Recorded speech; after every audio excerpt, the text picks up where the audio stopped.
हरे कृष्णा। आप सभी को श्रावण मास की ढेर सारी शुभकामनाएं। हर हर महादेव। तो आज की वीडियो में हम लोग श्रावण मास की महिमा के बारे में जानेंगे। हम लोग ये जानेंगे कि श्रावण मास भगवान शिव को इतना प्रिय क्यों है। श्रावण मास में भगवान शिव से हम सबको सर्वोच्च वरदान क्या मांगना चाहिए। इन सारे विषयों के बारे में आज की वीडियो में हम लोग चर्चा करेंगे। तो स्वागत है आप सभी का आज की वीडियो में, और आप सबसे अनुरोध है, विनम्र निवेदन है कि वीडियो को अंत तक जरूर देखिएगा। तो चलिए वीडियो की शुरुआत करते हैं। तो सबसे पहली बात की जो श्रावण शब्द है वो श्रवण से बना है। श्रवण अर्थात सुनना। तो श्रावण मास में भागवत कथा सुनने का बड़ा महत्व है। भगवान की कथाओं को सुनने का, हरिनाम जप करने का अद्भुत महत्व है श्रावण मास में। इसी महीने में समुद्र मंथन हुआ था, और जब समुद्र मंथन हो रहा था तो देवता और असुर दोनों मिलकर के अमृत की प्राप्ति के लिए समुद्र का मंथन कर रहे थे।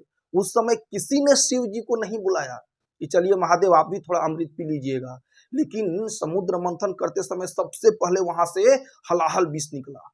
और जब विष निकला तो पूरे ब्रह्मांड में फैलने लगा, और देखते ही देखते लग रहा था कि पूरे ब्रह्मांड को जला के भस्म कर देगा। इतना शक्तिशाली था वो हलाहल विष। तो सारे देवता भागते भागते पहुंचे महादेव के पास। महादेव रक्षा कीजिए, रक्षा कीजिए, पाही माम पाही माम।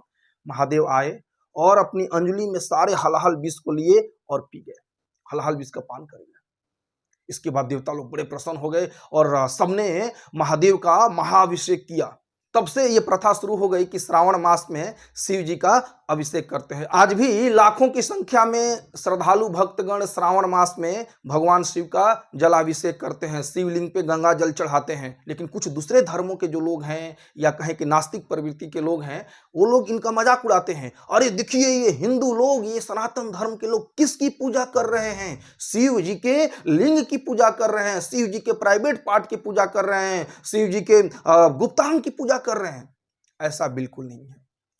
शिवलिंग का जो मतलब है वो बड़ा गहरा मीनिंग है उसका। देखिए, जब भगवान सृष्टि करते हैं, इस ब्रह्मांड के प्रथम पुरुष महाविष्णु प्रकृति पर दृष्टिपात करते हैं, और भगवान महाविष्णु दृष्टिपात करके जीवों को प्रकृति में इंजेक्ट करते हैं।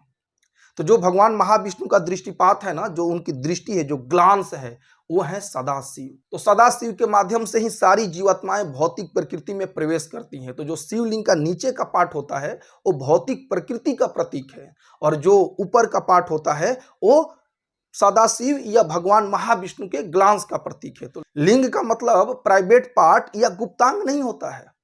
लिंग का मतलब होता है सिंबल, प्रतीक। जैसे हम लोग कहते हैं ना स्त्रीलिंग, स्त्रीलिंग मतलब स्त्री जाति का प्रतीक है, पुल्लिंग मतलब पुरुष जाति का प्रतीक है। तो लिंग का मतलब प्राइवेट पार्ट नहीं होता है। अब जिनकी बुद्धि सिर्फ उन्हीं अंगों में समाहित रहती है, वो लोग बोलते हैं कि देखो जी, जो नीचे का पार्ट है वो पार्वती मैया का प्राइवेट पार्ट है, जो ऊपर का शिवलिंग का पार्ट हो शिव जी का प्राइवेट पार्ट है। और ये हिंदू लोग क्या करते हैं? शिव जी के प्राइवेट पार्ट की पूजा करते हैं। ऐसा बिल्कुल नहीं है। जो शिवलिंग में जो नीचे का पार्ट है वो भौतिक प्रकृति का प्रतीक है, सिंबल है उसका, और जो ऊपर का पार्ट है वो सदाशिव का प्रतीक है। तो अब चूंकि हम लोग शास्त्र पढ़ते नहीं है, इसलिए अब कोई भी आता है और बुद्धू बना के चला जाता है। लेकिन जब हम शास्त्रों का अध्ययन करते हैं तो हमें पता चलता है कि जो शिव जी हैं वो भगवान की काल शक्ति हैं, महाकाल के रूप में भी विख्यात हैं शिव जी। तो इस तरह से बड़ा अद्भुत तत्व है शिव जी का। हम लोग कभी दूसरे वीडियो में शिव तत्व के बारे में डिटेल से चर्चा करेंगे। तो पहली बात तो क्लियर होगी कि शिवलिंग शिव जी का प्राइवेट पार्ट नहीं है, बल्कि सदा शिव का और भौतिक प्रकृति का प्रतीक है। अब इस श्रावण मास में एक और घटना हुई थी, इसलिए श्रावण मास शिव जी को अतिशय प्रिय है। बेसिकली सती मैया जो शिव जी की आदि शक्ति है, जैसे कि राधा कृष्ण, लक्ष्मी नारायण, सीताराम, उसी तरह से गौरी शंकर। तो शिव जी की आदि शक्ति है वो सती मैया है, पार्वती मैया। माता सती इस मनवंतर में दक्ष प्रजापति के पुत्री के रूप में प्रकट हुई थी, और शिव जी ब्रह्मा जी के भवों के मध्य से रुद्र के रूप में प्रकट हुए थे। तो सती मैया की शादी दक्ष प्रजापति शिव जी से नहीं करना चाहते थे। एक्चुअली दक्ष प्रजापति क्या है ना कि थोड़े शिव जी से जलते हैं। दक्ष प्रजापति बहुत शक्तिशाली पर्सनालिटी है इस ब्रह्मांड में, ब्रह्मा जी के पुत्र हैं और बहुत पावरफुल व्यक्ति हैं, लेकिन उनकी पूजा कम होती है, शिव जी की पूजा उनसे ज्यादा होती है। अब वो शिव जी से थोड़ा सा खफा रहते हैं, ईर्ष्या द्वेष करते हैं। वो नहीं चाहते थे कि उनकी पुत्री सती का विवाह शिव जी से किया जाए। स्वयंवर रचे दक्ष प्रजापति सती का विवाह करने के लिए, और उस स्वयंवर में शिव जी को ही नहीं बुलाया। अब ये इससे गुस्से में आकर के सती मैया ने बरमाला फेंक दी। जैसे ही बरमाला घुमा के फेंका तो शिव जी वहां प्रकट हो गए, और बरमाला शिव जी के गले में पड़ गया। सबने तालियां बजाई, वाह। तो इस तरह से सती मैया का विवाह शिव जी से हुआ। लेकिन दक्ष प्रजापति बड़े खुनस खाते थे शिव जी से।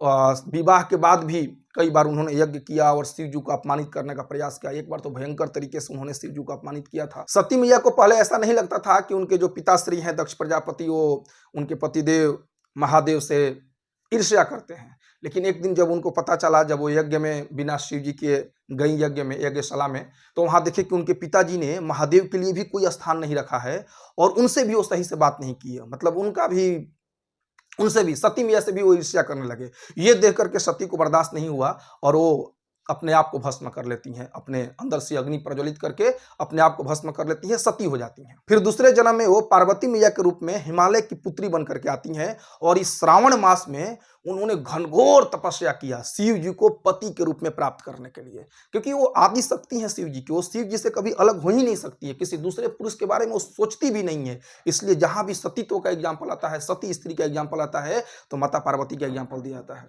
तो इस श्रावण मास में माता पार्वती ने घोर तपस्या किया, व्रत किया शिव जी को पति के रूप में प्राप्त करने के लिए, और अंततः उनका विवाह शिव जी से हुआ, जिसे हम लोग महाशिवरात्रि के रूप में सेलिब्रेट करते हैं। इसलिए भी ये जो श्रावण का महीना है वो शिव जी को अतिशय प्रिय है। अब प्रश्न ये उठता है कि श्रावण मास में हमें भगवान शिव से क्या वरदान मांगना चाहिए? सर्वोच्च वरदान क्या हो सकता है जो हम शिव जी से मांग सकते हैं?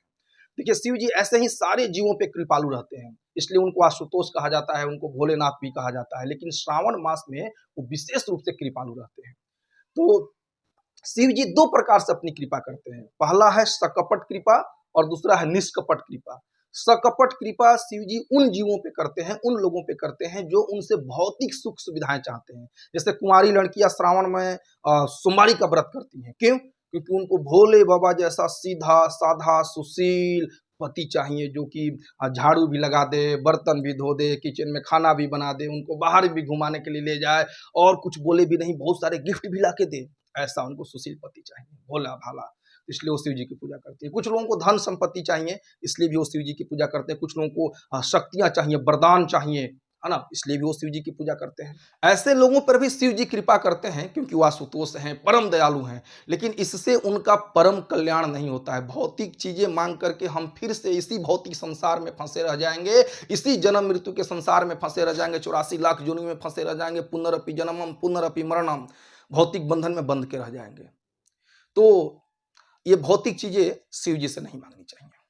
दूसरी कृपा है निष्कपट कृपा। निष्कपट कृपा भगवान शिव उन लोगों पे करते हैं जो उनसे भगवान की भक्ति मांगते हैं, जो उनसे भगवान का प्रेम मांगते हैं, जो भगवान का भजन करने की कृपा मांगते हैं, उन पे निष्कपट कृपा करते हैं। और वास्तव में यही सर्वोच्च वरदान है। हमें श्रावण मास में भगवान शिव जी से यही वरदान मांगना चाहिए कि हे प्रभु, कि हे शिव जी, हे भोलेनाथ, हम पे कृपा कीजिए ताकि हम भगवान श्री कृष्ण की प्रेमा भक्ति कर सके, उनका प्रेम प्राप्त कर सके, उनका भजन कर सके, क्योंकि यही सर्वोच्च वरदान है इस ब्रह्मांड में।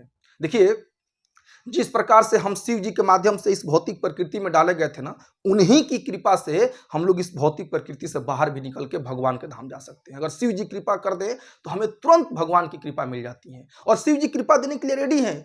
बड़े प्रसन्न होते हैं शिव जी जब उनसे कोई भगवान की भक्ति मांगता है, क्योंकि शिव जी भी भक्तों में, कृष्ण के भक्तों में सबसे सर्वश्रेष्ठ भक्त हैं। श्रीमद् भागवतम के 12वें स्कंद के 13वें अध्याय के 16वें श्लोक में वर्णन आता है, निम्न गाना नाम यथा गंगा, देवा नाम अच्युतो यथा, वैष्णवा नाम यथा शंभु, है ना। तो जिस प्रकार से समस्त नदियों में गंगा श्रेष्ठ हैं, जिस प्रकार से समस्त देवों में भगवान अच्युत श्रेष्ठ हैं, उसी प्रकार भगवान के भक्तों में सबसे श्रेष्ठ है शंभु, वैष्णवा नाम यथा शंभु।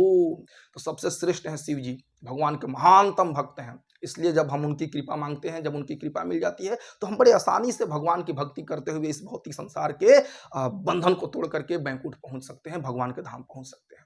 पद्म पुराण में एक कथा आती है कि एक बार पार्वती मैया शिव जी से पूछ रही हैं कि हे प्रभु, हे महादेव, सारे आराधनाओं में सबसे सर्वोच्च आराधना किसकी की जा सकती है, सर्वोच्च पूजा किसकी की जा सकती है? ऐसा पार्वती मैया पद्म पुराण में वर्णन आता है, महादेव से प्रश्न पूछती हैं। तो जानते हैं महादेव क्या कहते हैं? महादेव कहते हैं, आराधना नाम सर्वेशाम विष्णु आराधनम परम। महादेव कहते हैं कि हे देवी, समस्त आराधनाओं में भगवान विष्णु यानी विष्णु तत्व, भगवान राम कृष्ण, भगवान विष्णु की आराधना सर्वोच्च आराधना है। उसके आगे कहते हैं, तस्मात् परतरम देवी, हे देवी, उससे भी ऊपर है तदई नाम सम अर्चनम, उससे भी श्रेष्ठ है भगवान के भक्तों की आराधना। तो शिव जी भगवान के भक्तों पे बड़े प्रसन्न रहते हैं, बड़े कृपालु रहते हैं। तो इसलिए आइए हम सब इस पावन श्रावण मास में महादेव से, शिव जी से ये प्रार्थना करें कि हमें भगवान की भक्ति प्राप्त हो जाए, हमें भगवान का भजन करने की कृपा दें शिव जी, हमें भगवान की प्रेम प्राप्त करने की कृपा दें शिव जी, ताकि हम सब भगवान की भक्ति करके, उसकी शुद्ध भक्त बन करके इस भौतिक संसार के बंधनों को तोड़ करके भगवत धाम चले जाएं और अपने जीवन को सफल बनाएं। हरे कृष्णा। अगर आपको वीडियो अच्छा लगा हो तो प्लीज चैनल को सब्सक्राइब करके बेल आइकन हिट कर दीजिए और वीडियो को लाइक कीजिए, शेयर कीजिए, कमेंट में हर हर महादेव जरूर लिखिए। आने वाले वीडियोज में ऐसे ही शिव जी से रिलेटेड, महादेव से रिलेटेड और सारी कथाएं आपको सुनाएंगे, सनातन धर्म से रिलेटेड ढेर सारी कथाएं आपको सुनाएंगे। हरे कृष्णा। तो मिलते हैं नेक्स्ट वीडियो में, तब तक के लिए हर हर महादेव।